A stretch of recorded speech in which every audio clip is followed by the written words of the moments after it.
तो साथियों, आज ये हम लोग का एक डिस्कशन हो रहा है शहीद उधम सिंह के 125वें वर्ष जयंती वर्ष पर। जो भी साथी इस ऑनलाइन डिस्कशन में जुड़े हैं, मैं उन सबका यहाँ पे स्वागत करता हूँ। और साथ ही आज की जो चर्चा है उसको करने के लिए हमारे साथ उपस्थित हैं SUCI social study centre of India communist के पॉलिट ब्यूरो सदस्य कॉमरेड सत्यवान जी। तो मैं उनसे अपील करूँ कि वो यहाँ पर आए। और तो दादा का हम लोग यहाँ पे सभी स्वागत करते हैं आज के डिस्कशन में, चर्चा में। साथियों, ये जो आज हम लोग ये डिस्कशन रखे हैं, ये एक बहुत ही इम्पोर्टेंट समय पर हम लोग का ये डिस्कशन हो रहा है। जैसा कि आप सभी लोग जानते हैं, अभी हाल ही में कानपुर कल्चरल फेस्टिवल में जो घटना हुई, उसमें हमारे देश के जो महान क्रांतिकारी हैं शहीद उधम सिंह, उनके बारे में गलत गलत प्रचार किया जा रहा है। तो ये सरकार और जो लोग हैं उनके तरफ से एक बहुत साजिश चल रही है कि किस तरह से जो हमारे क्रांतिकारी हैं उनको उनके जो चरित्र है उनको धूमिल करने की कोशिश है। हालांकि जो लोग वहाँ पर उपस्थित है उस कानपुर कल्चर फेस्टिवल में, उन लोगों ने काफ़ी अच्छा प्रयास किया, उस वहाँ प्रोटेस्ट किया। और उनको हमारे संगठन AIDYO की तरफ से हम लोग उनको क्रांतिकारी अभिनंदन देते हैं कि उन्होंने इस तरह का किया। तो साथियों, जैसा कि आप देख रहे हैं कि हमारे जो जीवन उसको लेकर पूरे देश में गलत प्रचार किया जाता है। तो इस समय पर हमें इनके तरह के क्रांतिकारी जो है भगत सिंह, उधम सिंह, इनको लेकर जोरदार चर्चा करने की जरूरत है। इसी को मद्देनजर रखते हुए आज का ये हमारा चर्चा है।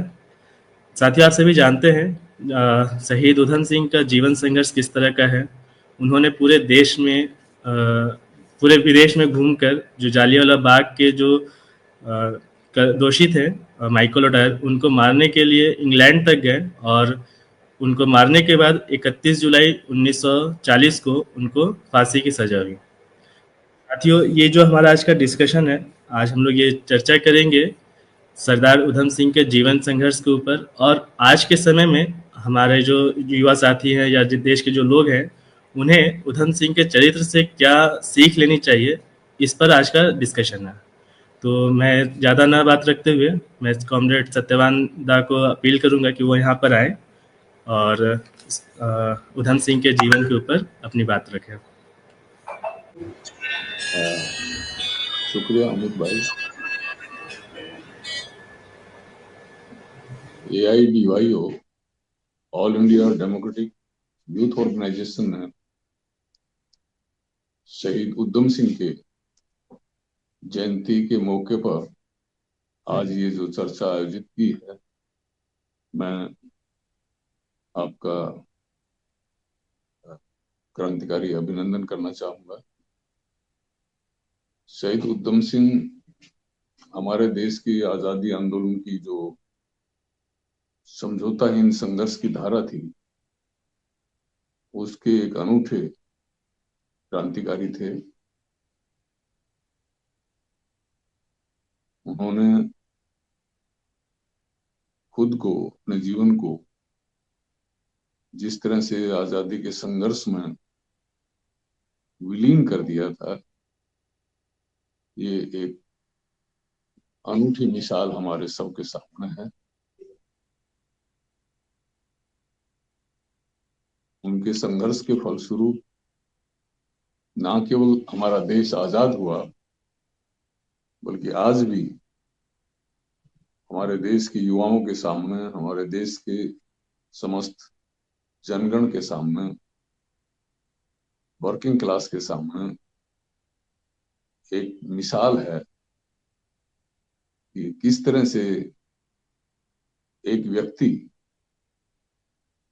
अपने जीवन के लक्ष्य को एक महान उद्देश्य के प्रति अगर छांट लेता है, समर्पित करता है, तो वो अपने जमाने में जो कुछ गलत, जो कुछ अन्याय, अत्याचार हो रहा है, समाज के, सभ्यता के विकास में बाधक है, शोषित पीड़ितों को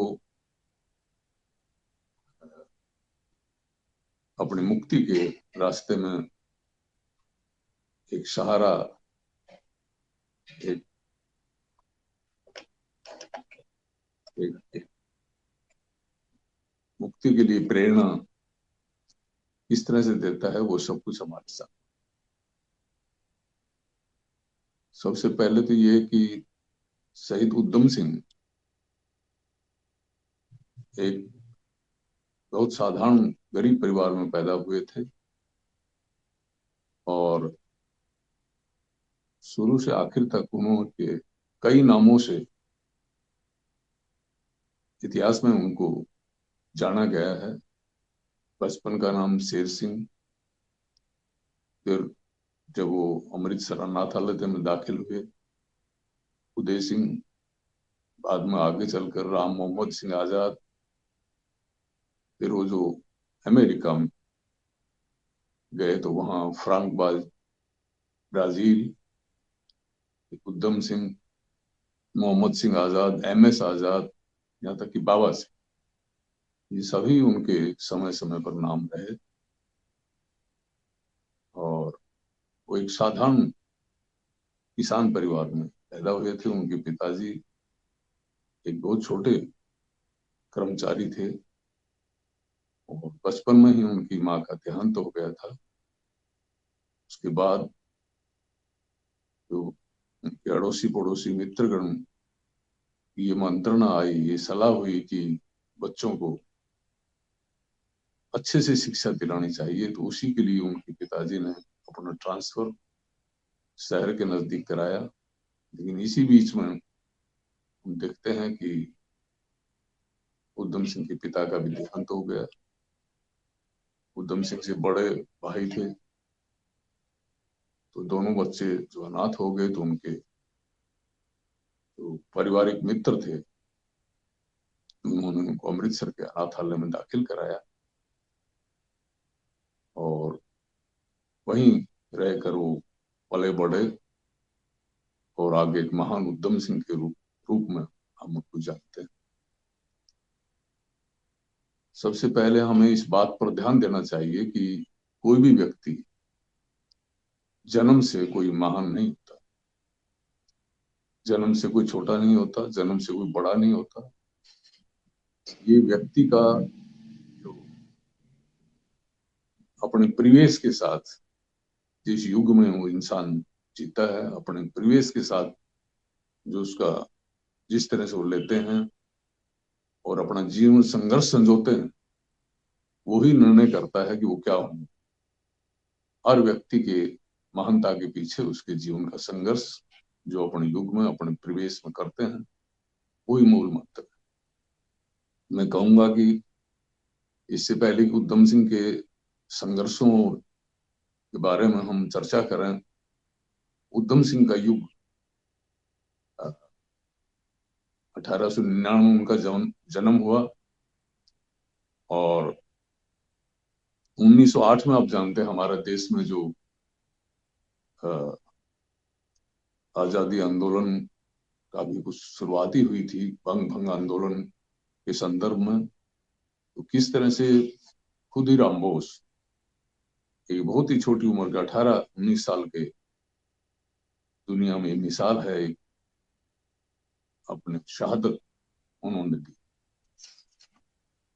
खुदीराम बोस बंगाल में जो युगांतर अनुशीलन समिति जो क्रांतिकारी संगठन था उसके प्रभाव में आए और कैसे ब्रिटिश अधिकारी, ब्रिटिश जज जो जुल्म करते थे आजादी आंदोलनकारियों पर, उनसे उनको दंडित करने का जो उन्होंने अभियान लिया था और अंततः अपनी कुर्बानी हंसते हंसते तो किस तरह से दी थी, तो ये हमारे सामने है। और उसके बाद हम देखते हैं कि एक साल के भीतर भीतर ही मदन लाल धिंगड़ा जो पंजाब के ही थे, अमृतसर के, और उनके पिताजी एक सीएमओ उस जमाना में मुख्य चिकित्सक थे, सर्जन थे, तो मदन लाल धिंगड़ा ने किस तरह से अपने परिवार में भी एक महान विचारधारा को लेकर, आजादी की लड़ाई को लेकर अपना जीवन लक्ष्य चुना, और कैसे कैसे वो किन संघर्षों के माध्यम से लंदन पहुंचे और वहां कर्जन वायली जो उस वक्त स्टेट सेक्रेटरी होते थे उनका सफाया किया। उन्होंने जो बयान दिया था ब्रिटिश कोर्ट में, जिस कोर्ट में आगे चल के उधम सिंह ने भी मुकदमा का मुकाबला किया था, जिस जेल में धिंगड़ा को फांसी हुई थी, तो मदन लाल धिंगड़ा का मैं स्टेटमेंट आपके सामने पढ़कर सुना रहा हूं। जरूर उस वक्त भारत की जनता पर और उधम सिंह को भी मदन लाल धिंगड़ा से, खुदीराम बोस से प्रेरणा मिली हो। धिंगड़ा ने अपने बयान में कहा था कि मैं अपने बचाव में कुछ नहीं कहना चाहता, क्योंकि उनकी फांसी सजा हो रही थी। 17 अगस्त 1909 को उनको फांसी हुई थी। तो जज के सामने वो कह रहे हैं कि मैं अपने बचाव में कुछ नहीं कहना चाहता, बल्कि सिर्फ अपने काम की न्याय संगतता साबित करना चाहता हूँ। जहां तक मेरा सवाल है, किसी भी अंग्रेजी अदालत को मुझे गिरफ्तार करके जेल में रखने या मौत की सजा सुनाने का अधिकार नहीं। यही वजह है कि मेरे पास अपना बचाव करने के लिए कोई वकील नहीं था। और मैं ये मानता हूं कि अगर अंग्रेज के लिए जर्मनों के खिलाफ लड़ना देशभक्ति है, अगर वे इस देश पर कब्जा करें, यानी जर्मन लोग ब्रिटेन पर कब्जा करें, तो मेरे मामले में अंग्रेजों के खिलाफ लड़ना कहीं ज्यादा न्याय संगत और देशभक्तिपूर्ण है। मैं पिछले 50 सालों में 80 मिलियन यानी 8 करोड़ भारतीयों की हत्या के लिए अंग्रेज को जिम्मेदार मानता हूं, और वे हर साल भारत में, इस देश में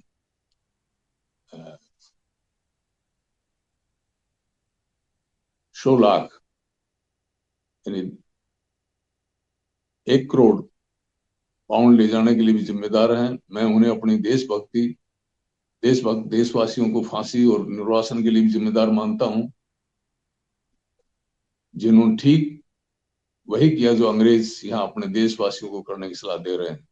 और जो अंग्रेज भारत जाता है, उसे मान लीजिए 100 पाउंड महीना मिलता है, उसका सीधा मतलब है कि मेरे 1000 गरीब देशवासियों को मौत की सजा सुनाता है, क्योंकि ये 1000 लोग इस 100 पाउंड में आसानी से गुजारा कर सकते हैं, जिसे अंग्रेज ज्यादातर अपनी फिजूल खर्ची और मौज मस्ती पर खर्च कर देता है।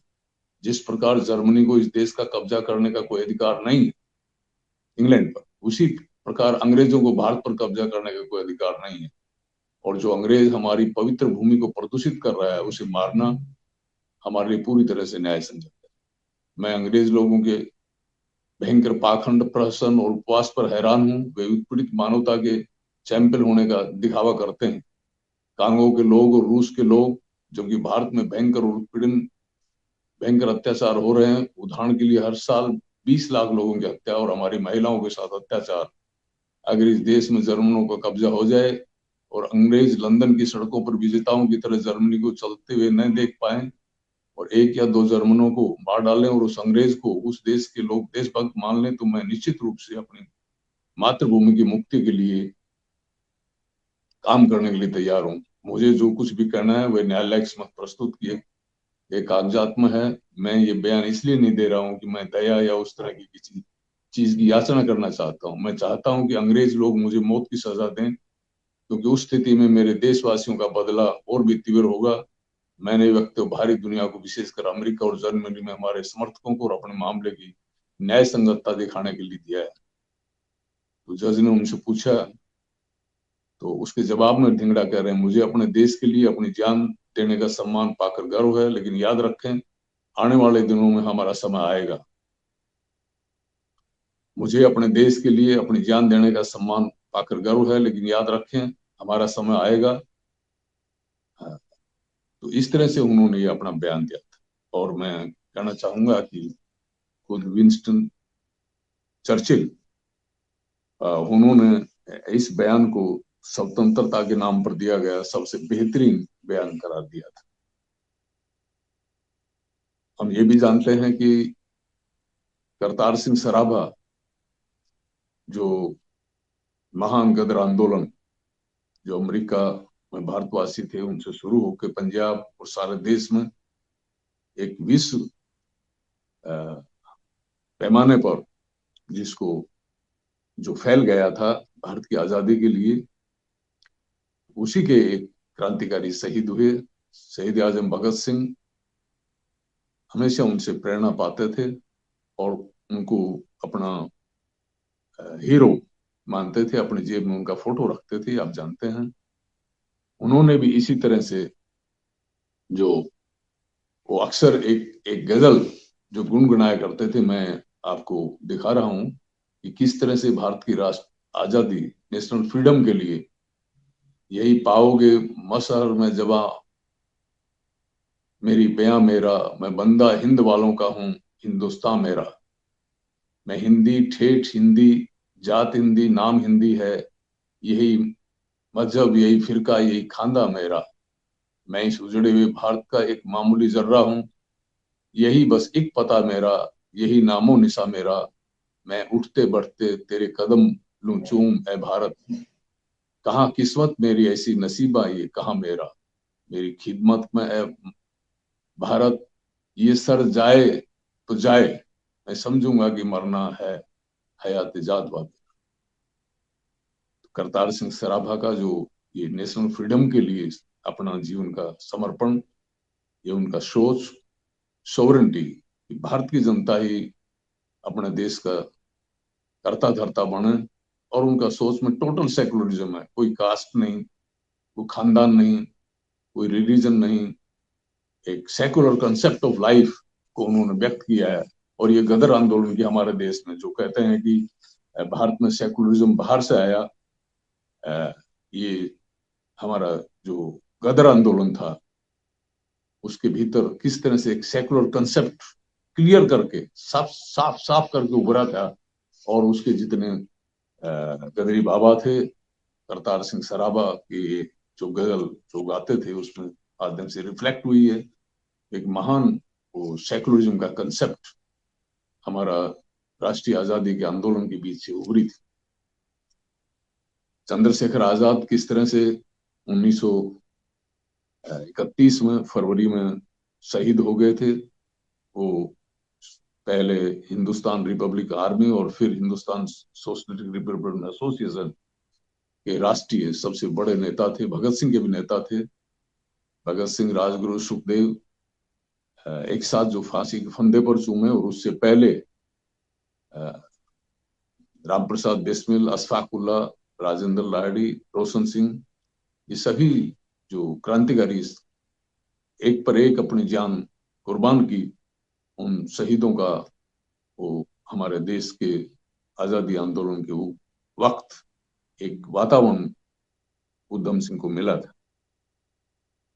प्रीतिलता को भी हम यहाँ याद करेंगे कि कैसे 1932 में मास्टर दा सूर्य सेन के आह्वान पर प्रीतिलता आगे आई। वो एक बंगाल की ग्रेजुएट लड़की थी।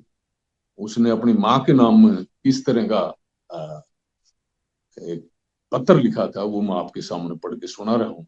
ये सभी चीजें हमारे देश के उस वक्त के आजादी चाहने वालों के लिए एक बहुत ही प्रेरणा का स्रोत थी, आज भी हमारे लिए है। प्रीतिलता अपनी माँ को लिख रही है, ए माँ, इस तरह मत रो, देखो मैं सत्य के लिए, स्वतंत्रता के लिए मरने जा रही हूँ। क्या तुम्हें इसमें आनंद नहीं आता? हम और क्या कर सकते हैं? देश गुलामी में है, हमारे देश के लोग विदेशी अत्याचार के कारण पीड़ित हैं, हमारी मातृभूमि अपमानित है, बेड़ियां भार के नीचे, बेड़ियों के भार के नीचे दबी हुई है। क्या तुम ये सब चुपचाप सहती रहोगी? क्या तुम अपनी एक बेटी को स्वतंत्रता के लिए बलिदान नहीं कर सकती? क्या तुम केवल आंसू बहाती रहोगी? मुझे अपने देशवासियों से कुछ कहना है। उनमें से कई लोग सोच रहे होंगे कि एक भारतीय महिला अपनी सारी स्वदेशी शिक्षा और संस्कृति को ताक पर रखकर हत्या जैसे जघन्य कृत्य में कैसे शामिल हो सकती है। मुझे आश्चर्य होता है कि स्वतंत्रता संग्राम में पुरुष और महिला के बीच भेदभाव कैसे किया जा सकता है। जब सविनय अवज्ञा आंदोलन में पुरुष और महिला कंधे से कंधा मिलाकर काम करते थे, तो क्रांतिकारी आंदोलन में महिला पुरुषों के साथ काम करने की अनुमति क्यों नहीं दी जाएगी? क्या इसका कारण यह है कि प्रक्रिया अलग है या महिला अयोग्य है? महिलाओं द्वारा हथियार उठाना कोई नई बात नहीं है। जिन देशों में क्रांति सफल हुई, जहां सैकड़ों की संख्या में महिलाएं शामिल हुई, अकेले भारत में ये इतना निंदनीय क्यों है? यदि योग्यता ही निर्णय का पैमाना है, तो क्या स्वतंत्रता संग्राम में महिलाओं को हमेशा पुरुषों से कम सक्षम मानना अनुचित नहीं है? इस गलत धारणा से छुटकारा पाने का समय आ गया है। मुझे विश्वास है कि हमारी बहनें और अपनी कमजोरियों को त्याग कर हजारों की संख्या में क्रांतिकारी संगठन में शामिल होंगी। तो इस तरह से हम देखते हैं कि प्रीतिलता जैसी लड़कियां भी युवाओं के साथ साथ वो संघर्ष के मैदान में आई। ये सब एक वातावरण का था जो आजादी आंदोलन का हमारे देश में समझौताहीन संघर्ष की धारा के रूप।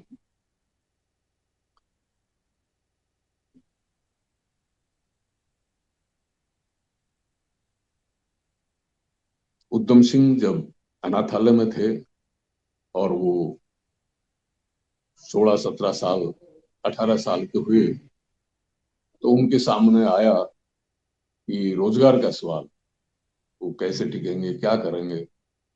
तो इसी कड़ी में वो विदेश गए।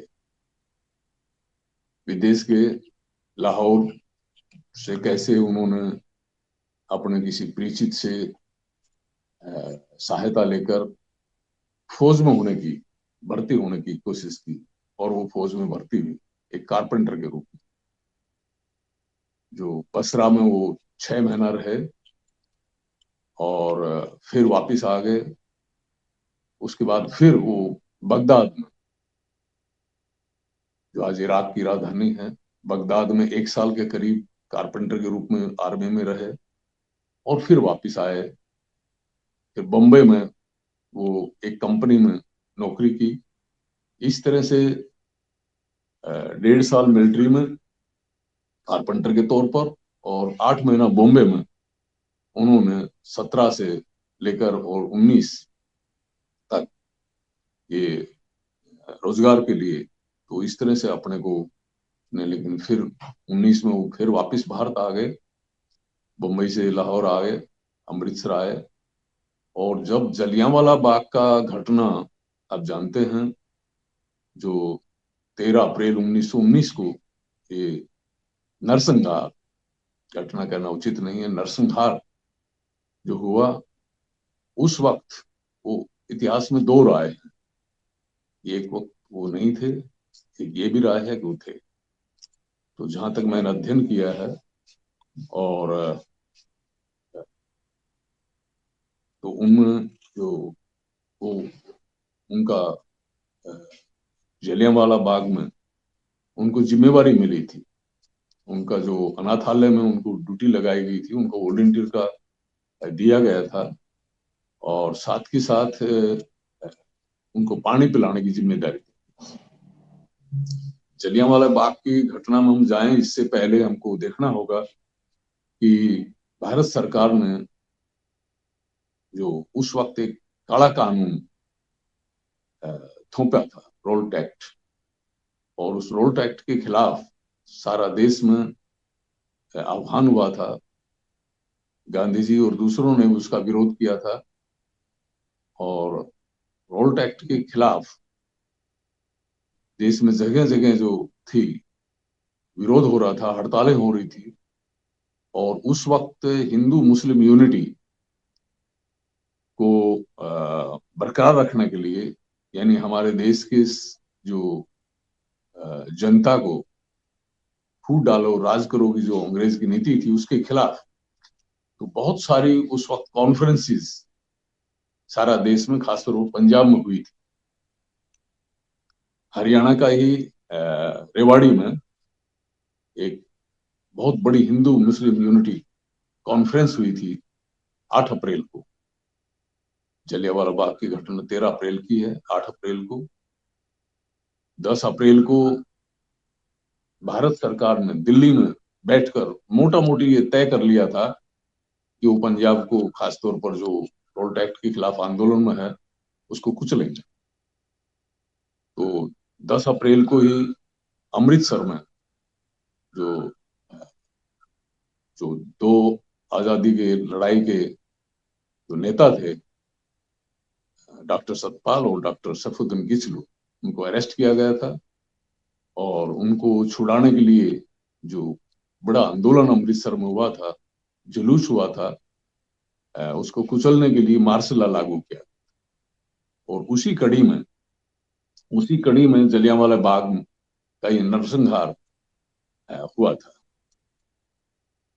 पंजाब के जो उस वक्त के जो उपराज्यपाल, लेफ्टिनेंट गवर्नर, वो थे माइकल ओडायर। वो भारत सरकार के साथ, जो भारत के जो वाइसराय थे लॉर्ड चेम्सफोर्ड, उसके साथ एक राय थे कि पंजाब को कुचला जाए, इस आंदोलन को किसी तरह से भी कुचला जाए। बढ़ेगा तो अंग्रेज शासन के लिए एक आफत पैदा करेगा। इसलिए उन्होंने मार्शल लॉ लागू कर दिया था। मार्शल लॉ का मतलब है फौजी शासन। अमृतसर में कर्फ्यू लागू कर दिया था। इसके बावजूद आप देखेंगे कि अमृतसर के जलियांवाला जो बाग है, ये गोल्डन टेम्पल, स्वर्ण मंदिर के एकदम सामने है। तो वहां हजारों की संख्या में एक बड़ी सभा हुई। उस सभा को कुचलने के लिए जो फौजी आदेश दिए गए थे, मार्शल लॉ लागू किया था, तो ब्रिगेडियर रेजिनाल्ड एडवर्ड डायर, ये भी डायर है, तो एडवर्ड डायर के नेतृत्व में एक फौजी टुकड़ी वो जलियांवाला बाग पहुंची और जो दूसरे रास्ते थे वो बंद कर दिए। सिर्फ एक संकरी गली, एक भीड़ी सी गली, जिसमें से एक दो आदमी पास हो सकता था, उसमें से जाके, और जो वहां करीबन 20,000 लोग जमा थे, उनके ऊपर 1650 राउंड फायर किए गए। और ये फायर इतनी तेजी के साथ और लगातार किए गए कि भयंकर भयंकर बड़ी संख्या में लोग मारे गए। जहां भी लोग जिस तरह से भी बाएं दाएं निकलने की कोशिश की गई, उन पर गोलियों की बौछार हुई। वहां एक कुआं था, वो कुआं भी, आप जाएंगे कभी जलियांवाले बाग, जाना चाहिए।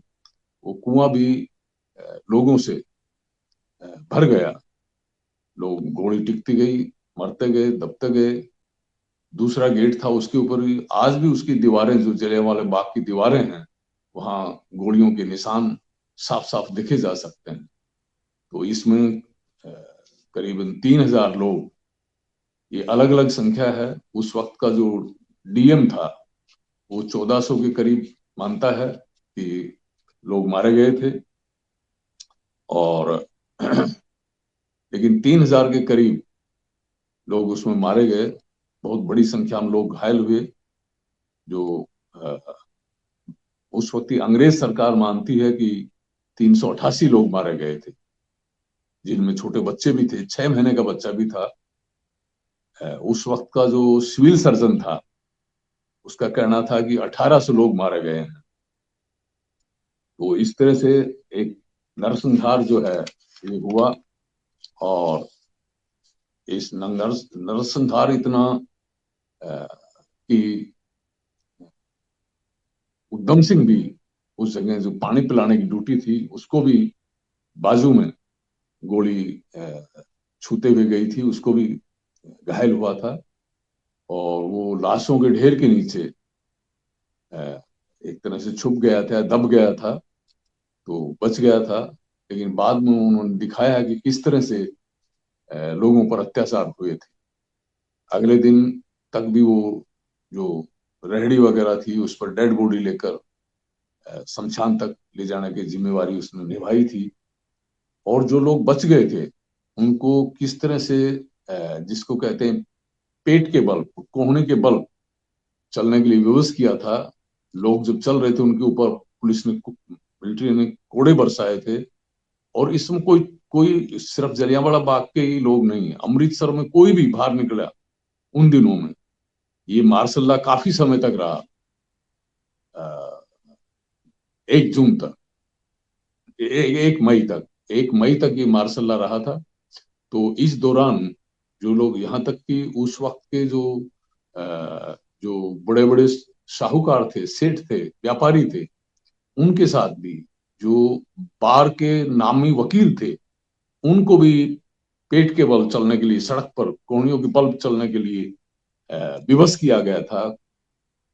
तो और इसके विरोध में सारे पंजाब में, सबसे पहले सारे पंजाब में, खासतौर गुजरांवाला शहर में जबरदस्त विरोध हुआ था।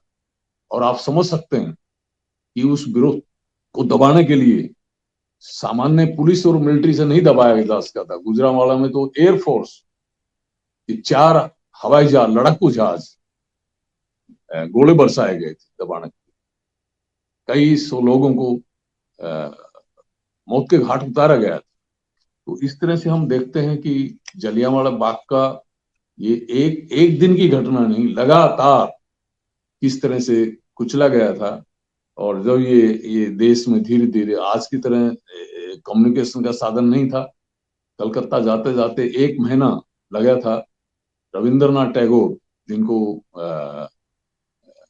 जो बहुत बड़ी उपाधि उस वक्त दी गई थी, उन्होंने उसको फेंक दिया था, उसका विरोध किया था।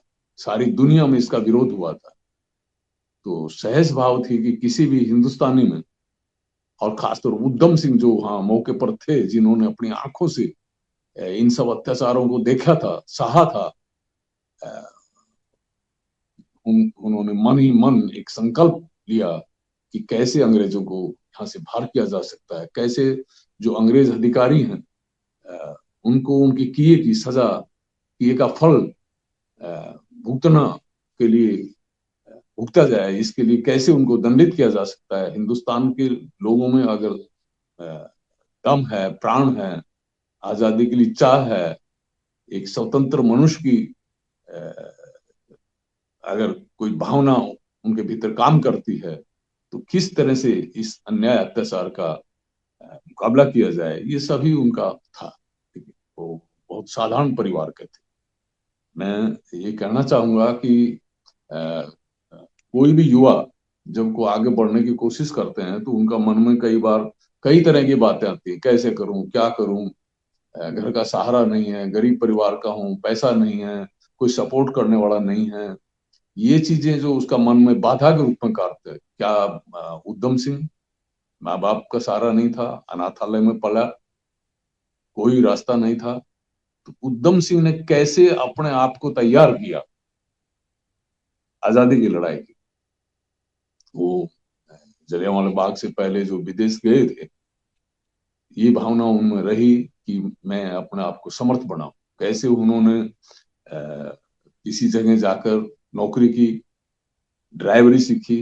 वो समझते थे कि ये ड्राइवरी जो नौकरी है, ये सिर्फ ड्राइवर की नौकरी नहीं है, सिर्फ आजीविका नहीं है, ये आजादी की लड़ाई में एक आदमी के लिए ये एक एक साधन का काम करेगी।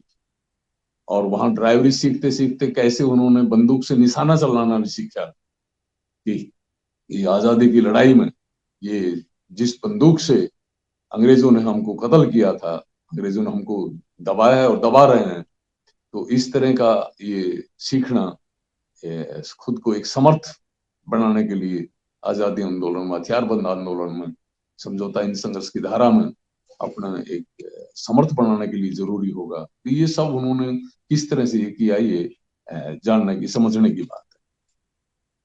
तो उसके बाद वो फिर विदेश गए हैं, अपने को कि किस तरह से उनका मन में एक ही थी कि मैं किस तरह से अपने आप को इस सारे संघर्ष में तैयार करूं। और ये उसी दौरान आप ये भी देखेंगे इस नरसंहार की जो सारे पंजाब में गई थी। भगत सिंह छोटा सा बच्चा था उस वक्त, 1907 में उनका जन्म हुआ था, 11-12 साल का था। वो भी पैदल चल के और जलियांवाला बाग आया था, कैसे खून से सनी मिट्टी अपने एक छोटी शीशी में लेकर गया था, और कैसे किस तरह से उसको श्रद्धांजलि के रूप में वो सम्मान देते थे, उसको अपने सामने रखकर पूजा करते थे। तो ये इससे समझ सकते हैं आपकी उधम सिंह के मन में भी किस तरह की हिलोरें काम कर रही थी। हालांकि ये जो उधम सिंह ने अपने आप को फिर जिस तरह से किस तरह से वो आगे बढ़े, किस तरह से वो करें, तो वो फिर दोबारा से नौकरी की तलाश में निकले। और उस नौकरी की तलाश में वो अफ्रीका अफ्रीका में किसी अपने जो जो जानकार था उसके माध्यम से किसी का सहारा लेकर वो अफ्रीका में गए। उगांडा जो देश है उसका रेलवे वर्कशॉप में 2 साल तक उन्होंने काम किया। और वहीं से उन्होंने ये समझने की कोशिश की कि कैसे अमेरिका जाया जाए। पासपोर्ट के लिए भी कोशिश की, लेकिन वो नहीं बनी, तो फिर वो भारत वापस आ गए। लेकिन वापस आए तो वो अपने साथ जो उनका था कि एक बाइक भी वो लिया उन्होंने। और सुनाम जो उनका पंजाब में जो बर्थ प्लेस था वो वहां भी आए। और वहां सुनाम में रहते हुए वो रहते एक दिन और 2-3 दिन बाहर रहते। तो वो जो हथियार थे, आप जानते हैं कि जो 1913 से लेकर और 1916 तक जो ये था गदर आंदोलन था, उसी की पृष्ठभूमि में वो हथियार पहुंचाते थे क्रांतिकारियों को। तो ये वो कोशिश करते थे और यहाँ से, लेकिन फिर उनको ये आया कि यहाँ नहीं होगा ये। तो वो फिर स्वेज नहर के रास्ते, पेरिस के रास्ते लंदन पहुंचे, और लंदन के रास्ते से फिर मैक्सिको, अमेरिका, दक्षिण अमेरिका में मैक्सिको पहुंचे। और वहां से ये 1922 फरवरी में, और मैक्सिको से फिर किस तरह से वो कैलिफोर्निया यानी यूएसए अमेरिका में पहुंचे। और वहां उनका गदर पार्टी के नेताओं के साथ उन्होंने संपर्क किया, और गदर पार्टी के जो लिटरेचर था उसको पढ़ने लगे। और वहां के लोगों को जलियांवाला बाग की जो आंखों देखी तस्वीर उनके जो दिल दिमाग पर अंकित थी, उसकी गाथा वो उनके बीच सुनाते। तो इस तरह से वो अमेरिका के एक शहर से दूसरे शहर, दूसरे से तीसरे शहर कुछ दिन नौकरी करते आगे बढ़ते रहे। और वहीं जो भारत से राजा महेंद्र प्रताप जो क्रांतिकारी थे वो गए थे, उनका भाषण उन्होंने सुना और अपने आप को गदर पार्टी के साथ 1924 में गदर पार्टी में शामिल हो गए। वहां से वो न्यूयॉर्क गए। इस बीच में कहते हैं कि उन्होंने वहां एक जो मैक्सिकन लड़की थी उससे भी अमेरिका में शादी की। तो वहां न्यूयॉर्क में भी उन्होंने 8-9 महीने काम किया। लेकिन फिर वो जिस तरह का था कि वो यूरोप जाएं, और उनका निशाना जो था तो यूरोप जाएं, तो यूरोप में से वो फिर अमेरिका से यूरोप आए। उनको फ्रांस का पासपोर्ट मिल गया था, तो फ्रांस के पासपोर्ट लेकर कैसे वो पेरिस आए। पेरिस से बेल्जियम, वहां 3-4 सप्ताह रहे। फिर जर्मनी में रहे 1 महीना, और रूस भी गए। हालांकि रूस में वो उस क्षेत्र में नहीं जा सके थे जहां उस वक्त बोल्शेविक पार्टी का वो जो था जो ज्यादा प्रभाव था। लेकिन फिर भी वो रूस गए और वापस फिर हंगरी, स्विट्जरलैंड, इटली, इस तरह से वो यूरोप के करीबन करीबन सभी देशों में वो गए। और फिर वापस वो अमेरिका आए, न्यूयॉर्क पहुंचे। न्यूयॉर्क में फिर वो कुछ दिन उन्होंने नौकरी की। तो इस तरह से वो करते करते वहां फिर उन्होंने पूरे यूरोप की फिर यात्रा की। 3-4 महीना टर्की, जेनेवा, यूनान, रोमानिया, बुल्गारिया, ये कोई यूरोप का शायद ही कोई देश बचा होगा जिसमें वो नहीं गए होंगे। और ये सब करते रोजी रोटी, साथ साथ नौकरी छोटी मोटी ये करते थे। और ये फिर वहां से वो ऑस्ट्रेलिया जाना चाहते थे, लेकिन ऑस्ट्रेलिया वो नहीं जा सके, वापिस इंडिया आ गए। और 1927 में वो कराची आ गए। कराची कुछ दिन रह के बॉम्बे आ गए, और वहां से सिलोन के रास्ते से, लंका के रास्ते से मद्रास, कलकत्ता, इस तरह से आते, और कलकत्ता से फिर लाहौर वो ट्रेन से गए। और उनके पास जो है वो अपना जो सूटकेस में कुछ पिस्टल और कुछ वो लेकर आए थे। तो वो पहले अपना नाथल में गए, लेकिन वो पकड़े गए। उनके पास जो हथियार था वो पकड़े गए, और उनको जो है उनके खिलाफ केस दर्ज हुआ अगस्त 1927 में। और उसी में उनको सजा हुई, 5 साल की सजा हुई। अमृतसर अदालत ने उनको, जो एडिशनल डिस्ट्रिक्ट मजिस्ट्रेट था, जज था, उन्होंने 5 साल की उनको सजा हुई। और वो Multan central jail, Mianwali jail में वो भगत सिंह से मिलने का उनको मौका मिला। तो भगत सिंह से उनकी जो वार्ता हुई, उससे वो और भी प्रेरित हुए, और उनका जो मन में जो उन्होंने एक लक्ष्य बना लिया कि जिस तरह से भगत सिंह लड़ रहे हैं, भगत सिंह को उन्होंने अपना हीरो और भगत सिंह को अपना एक गुरु, उनसे जो वार्ता, सलाह मशवरा, उनसे जो मंत्रणा सलाह जो मिली कि मैं अब और ज्यादा नहीं, अब अपने लक्ष्य की तरफ बढ़ूंगा।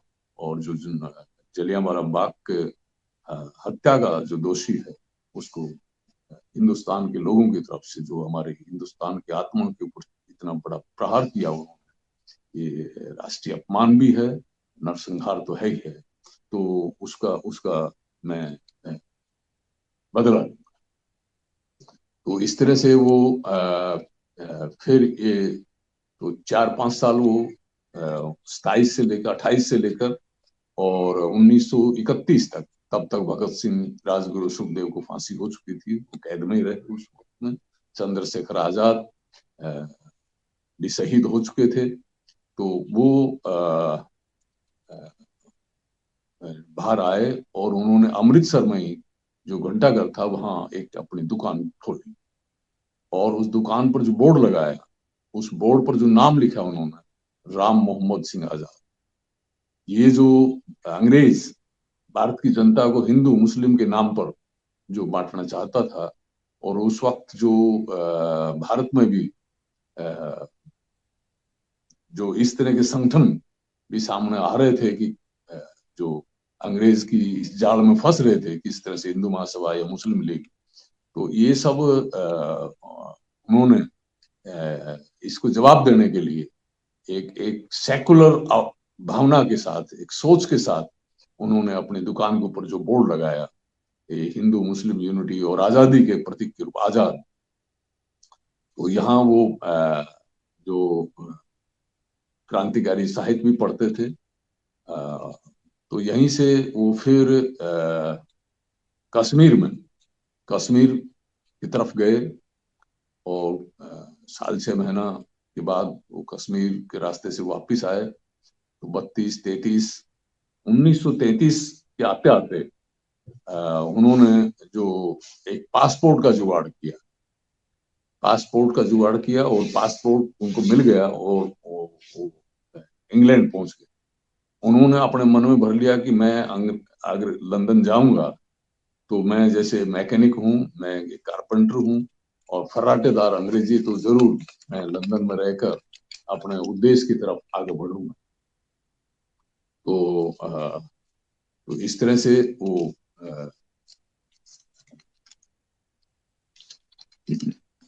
लंदन गए, और वहां से फिर वो यूरोप के दूसरे देशों में भी गए हैं। 1936 में भी फिर वो 1934 में लंदन जाने के बाद में रूस गए हैं। 1938 में चेकोस्लोवाकिया, ग्रीस, नॉर्वे, ये सब तो वो अपना तैयारी में रहे। और वहां रहते हुए कैसे भारतीय जो आजादी आंदोलन के जो अ, एक सर्कल जो था, सर्कल के साथ उन्होंने अपना रिलेशन बनाया और एक एक अपने आप को तैयार किया। और जब उनको ये मालूम हुआ एक दिन पहले ही कि कैसे जो अ, क्योंकि उनको ये मालूम हो गया तो 1927 में अ, जो फौजी अधिकारी था ब्रिगेडियर डायर, वो खुद अपनी मौत मर चुका था। और लेकिन वो जो उपराज्यपाल लेफ्टिनेंट गवर्नर जिंदा था। तो जो लेफ्टिनेंट गवर्नर जो है डायर, वो कैक्सटन हॉल में एक भाषण देने के लिए जमा होना था 13 अप्रैल को, 13 मार्च 1940 को। तो एक दिन पहले कहते हैं उन्होंने अपने सारे मित्रों को इकट्ठा किया और उनको पंजाबी दावत खाना परोसा और वहां लड्डू खिलाए। और हंसते हंसते कहा कि देखिए अब चमत्कार देखेंगे। तो रॉयल सेंट्रल एशियन सोसाइटी जो थी उसका कैक्सटन हॉल में वो गए और किताब में पिस्टल को छुपा कर ले गए। और वहां जो तरह तरह के जो जो अधिकारी थे अलग अलग, उनके भाषण होते रहे। लेकिन उचित समय देखकर उन्होंने जो ये लेफ्टिनेंट गवर्नर जो पंजाब के रहे थे, जो मार्शल लॉ का आदेश जिन्होंने दिया था, और वो पहले फौजी अधिकारी भी थे। और भारत के भिन्न भिन्न जगह में उन्होंने हिंदुस्तान की आत्मा पर एक अधिकारी रहते हुए दमन और अत्याचार के लिए वो जिम्मेवार थे। तो वो उनको उनके ऊपर उन्होंने फायर किया और उनको उनको मौत के घाट उतारा। और उनके अगल बगल में जो दूसरे अधिकारी थे, जो वो भी जेटलैंड और दूसरे जो हिंदुस्तान में रहे थे और हिंदुस्तान में जो अंग्रेजी शासन को जबरदस्ती कायम रखने के जो उनका भी वो था, उन पर भी उन्होंने फायर किया। तो लेकिन हम देखते हैं कि और उन्होंने कहा कि डायर को उसके किए का फल मैंने दिया। जेल में उनको डाल दिया गया। जेल में उनके साथ जो दुर्व्यवहार रहता था, यहाँ भी हम देखेंगे कि उसका भी उन्होंने विरोध किया। 42 दिन उन्होंने भूख हड़ताल की। अप्रैल 1940 से लेकर और जून तक 42 दिन उन्होंने भूख हड़ताल की और उसका विरोध किया। और उनके जो मुकदमा चला, और उन मुकदमे में जो जिस तरह से उन्होंने अपना बयान दिया था, वो हमारे सामने उधम सिंह के सोच को और आजादी आंदोलन को हमारे सामने आज भी जो अन्याय अत्याचार जहां कहीं भी है, किसी भी उत्पीड़ित राष्ट्र में उत्पीड़ित लोगों के लिए, तो वो एक प्रेरणा का स्रोत हो। उन्होंने जो बयान अंग्रेज अदालत में जो दिया था, वो मैं आपके सामने पढ़ के सुना रहा हूँ। 4 जून 1940 का दिन था। जो 5 के करीब वो जज थे, जूरी पंच जो है, उनके जो मुख्य थे वो जज थे एटकिंसन। तो जब उन्होंने उनको पूछा कि आपका कुछ कहना है, तो उधम सिंह ने कहा हाँ कहना है। मुझे कहना है कि ब्रिटिश साम्राज्यवाद मुर्दाबाद। अंग्रेज को, जज को संबोधित करके आपने कहा है कि भारत में शांति नहीं, हमारे पास केवल गुलामी। तथाकथित सभ्यता की संतानें हमारे लिए हर वह चीज ले आई है जिसे मानव जाति गंदी व सड़ी हुई मानती। आपको चाहिए कि आप स्वयं का अपना इतिहास, अंग्रेज का इतिहास पढ़ो। यदि आप में थोड़ी सी भी मानवीय गरिमा है, शालीनता है, तो आप सर में डूब मरे। आप जैसे अपने आप को बुद्धिजीवी जो कहते हैं, स्वयं को दुनिया की सभ्यता का सिरमौर कहते हैं, ने केवल क्रूर और खून के प्यासे हैं, आप दोगले भी। जज ने पूछा उनको टोकते हुए कि मैं तुम्हारा राजनीतिक भाषण नहीं सुनने जा रहा, यदि इस केस के संबंध में कुछ कहना है तो कहो। उधम सिंह ने कहा, हाँ मुझे ये कहना है, मैं प्रतिवाद दर्ज करना चाहता हूँ। उन्होंने अपना जो एक लिखित भाषण था वो, क्योंकि ले जाने का नहीं था, वो मोड़ तोड़ के ले गए थे, तो उसको सीधा करते हुए पढ़ना कहा। तो जज ने पूछा ये क्या है? उधम सिंह ने कहा मैं जो पढ़ने जा रहा हूँ। उन्होंने कहा कि मुझे दे दीजिए, मैं पढ़ रहा हूँ। बोले नहीं, आप सभी सुनो, जितना ये जूरी में पंचमंडली बैठी है आप सभी सुनो। आप जान लीजिए कि आप जो पढ़ेंगे वह बाहर प्रकाशित नहीं होगा। जज ने कहा तो आप फिजूल पढ़ रहे हैं। तो उधम सिंह ने फिर कहा मैं प्रतिवाद कर रहा हूं, मेरे कहने का तात्पर्य है कि मैं उस बारे में बिल्कुल निर्दोष हूं, जूरी को गुमराह किया गया है, अब मैं उसे पढ़कर सुना रहा हूं। ठीक है, आपको सिर्फ, मैं फांसी की सजा से नहीं डरता, इसका कोई अर्थ नहीं है। मैं मौत या किसी चीज को कोई परवाह नहीं करता, मुझे कतई इसकी परवाह नहीं है। मैं एक उद्देश्य के लिए मर रहा हूं, मैं मृत्यु से नहीं डरता, मरने का मुझे गर्व है। अपनी मातृभूमि को आजाद कराना मेरा उद्देश्य है और उम्मीद है कि मैं नहीं रहूंगा तो मेरे देश को आजाद करने के लिए मेरी जगह हजारों देशभक्त आएंगे और आप जैसे कमीनों को खदेड़ देंगे। मैं एक अंग्रेज जूरी के सामने खड़ा हूं, मैं अंग्रेजी अदालत में हूं। आप लोग भारत जाते हैं और जो वापिस आते हैं तो आपको पुरस्कारों से नवाजा जाता है, आपको पार्लियामेंट में बिठाया जाता है, सम्मानित किया जाता है। हम इंग्लैंड आते हैं तो हमें मृत्यु दंड दिया जाता है। मैंने कुछ भी नहीं चाहा, परंतु मैं आजादी को लेकर रहूंगा, मुझे इस बारे में कोई परवाह नहीं है। परंतु जब तुम कमीने भारत आते हो तो एक समय आएगा जब भारत से तुम्हारा सफाया कर दिया जाएगा, आपका पूरा ब्रिटिश साम्राज्य ध्वस्त कर दिया जाएगा। मेरा आशय ये नहीं है कि आप कमीने हैं, यानी व्यक्तिगत तौर पर उन जजों का, मैं आपको व्यक्तिगत रूप से नहीं कह रहा हूं। मेरा आशय ये नहीं कि आप कमीने हैं, परंतु भारत सरकार के अंश के रूप में आप कमीने हैं। भारत की सड़कों पर, गलियों में जहां भी तथाकथित लोकतंत्र व ईसाइयत का आपका झंडा फहराता है, आप हजारों गरीब मर्द औरतों के मशीन गनों से घास की तरह बिछा देते हैं। आपका आचरण, मैं ब्रिटिश सरकार के बारे में कह रहा हूं, मैं अंग्रेज जनता के खिलाफ नहीं हूं। भारत में मेरे जितने मित्र हैं उनसे ज्यादा इंग्लैंड में रहने वाले मेरे मित्र हैं। इंग्लैंड के श्रमिकों से मुझे बहुत हमदर्दी है। मैं साम्राज्यवादी सरकार के खिलाफ, आप लोग पीड़ित श्रमिक हैं, इन कमीनों क्रूर जानवरों द्वारा हर को सताया जा रहा है। वो शासकों के लिए कह रहे हैं, भारत में केवल गुलामी है, हत्याएं हैं, कुचलने विनाश करने की बातें। ब्रिटिश साम्राज्यवादी लोगों को पढ़ने के लिए अखबारों में कुछ नहीं आता, हम जानते हैं कि भारत में क्या हो रहा है। जिसने कहा मैं और कुछ नहीं सुनना चाहता आपसे। तो फिर उधम सिंह कहते हैं आप इसलिए नहीं सुनना चाहते क्योंकि मेरे बयान से आप उब गए हैं, ठीक है ना, अभी मुझे काफी कुछ कहना है, मुझे आपके, जज कहता है नहीं सुनना। उधम सिंह फिर कहते हैं आपने पूछा था कि मुझे क्या करना है, मैं इसलिए ये कह रहा हूं क्योंकि आप लोग कमीने हैं, आप हमसे कुछ नहीं सुनना चाहते हैं। तो इस तरह से आखिर जज ने जब उनको मृत्यु दंड सुनाया, फांसी की सजा सुनाई, तो एकदम पूरी तरह से वो शांत थे और उन्होंने जोर से, जोरदार नारा के साथ इंकलाब जिंदाबाद, ब्रिटिश साम्राज्यवाद मुर्दाबाद, तो इस तरह से उन्होंने ये जो, तो उनके ये टोटल बयान में साफ आता है कि वो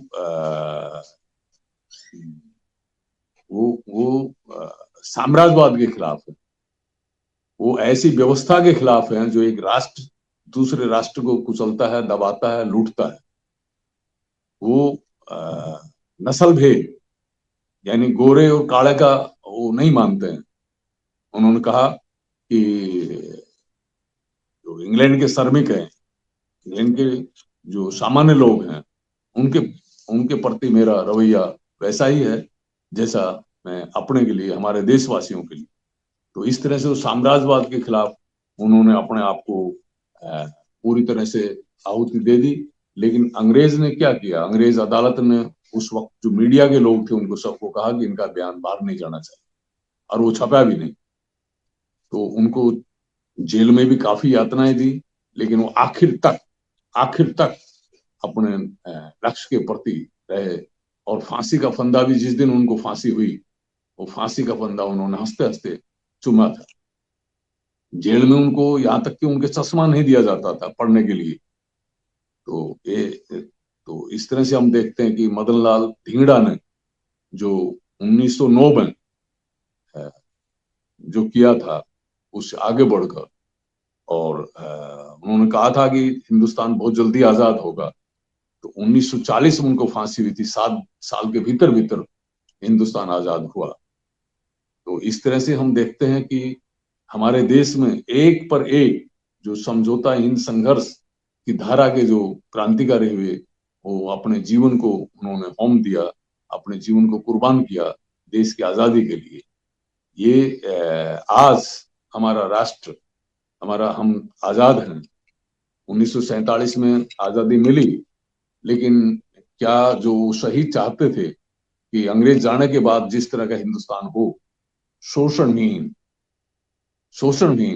जहां अन्याय अत्याचार नहीं हो, महिलाओं की कदर हो, काम की जो है उसका हक सभी को मिले, शिक्षा दीक्षा इलाज ये सब मिले, क्या ये उस तरह की आजादी है? तो ये हमें सोचना है। और जो आज वर्किंग क्लास मजदूर वर्ग बदली हुई परिस्थिति में, कि हम प्रतंत्रता जिसको हम कहते हैं, कि विदेशी शासन आज हमारे देश में नहीं है, 75 साल की आजादी हुई है। और तो इसमें जो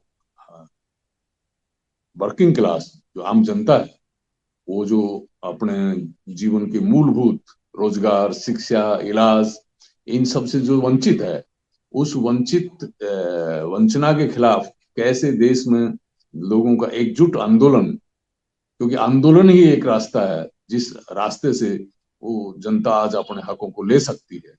तो जो प्रेरणा हम शहीदों से लेते हैं कि अपने अपने समय में, क्योंकि एक बात हमको समझनी है, कमल शिवदास बोस ने ये बताया है कि जो हम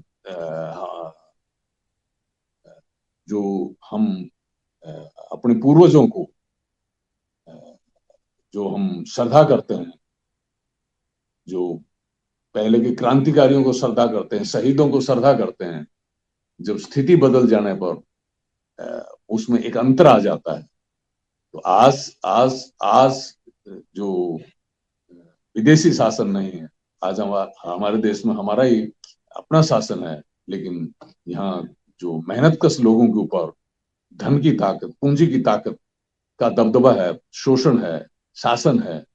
तो इस से हकों को लेने के लिए आंदोलन जो एक सही रास्ता है, उस आंदोलन की शक्ति को समर्थ बनाना है, यानी जनता की शक्ति, जहां नौजवान लोग रोजगार के लिए अपनी मांग कर सकते हैं, सरकार पर दबाव बना सकते हैं, जहां विद्यार्थी लोग, टीचर्स लोग सही शिक्षा नीति को लेकर दबाव बना सकते हैं, जहां देश के किसान अपने कृषि के लिए क्या नीति अख्तियार होनी चाहिए, किस तरह का बाजार होना चाहिए, खाद बीज इन सब की व्यवस्था कैसे होनी चाहिए, उनकी फसल की खरीद किस तरह से होनी चाहिए, कर्ज से उनको छुटकारा कैसे मिले, तो इसमें उनका आंदोलन का रास्ता क्या हो, किस तरह से वो एकजुट हो सकते हैं।